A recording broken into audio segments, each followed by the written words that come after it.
Uy, dito naman tayo. Uy, dito tayo kay sir. Uy, sir. Sir, pwede ba magtanong sa inyo, sir? Opo, sige lang po. Sir, tanong ko lang, AI po ba kayo? Hindi po. Kung hindi kayo, sir, appear nga tayo, sir. Appear. Peace bump, peace bump. Ayun, hindi AI, sir.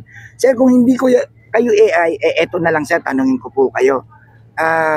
About po dito sa impeachment ng ating Vice Presidente, na kung saan may pahayag pang si Juan Ponce Enrile na ang sabi niya parang napapansin niya na para bang ang ginagawa ng mga senador parang pinipigilan nila itong impeachment trial ng ating Vice Presidente.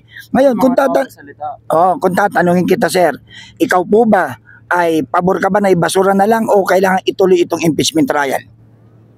Hindi ako pabor dun sa taong hindi sila magsasalita or hindi sila mag-i-impeach sa mga tao kasi mababaliwala sa mga tao na tao nito is yung Pilipinas na hayaan na lang nila na hindi sila magsasalita o di kaya maging mahina na lang. Lalo na sa mga taong mga taong edukado talaga na mas talaga sila. Karamihan sa mga educator ng mga tao is nag-iisip sila sa pinakatama o di kaya pinakamagandang decision.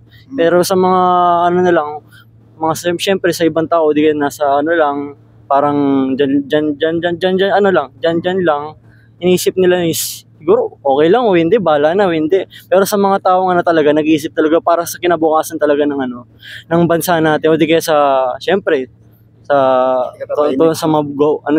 lugar nila.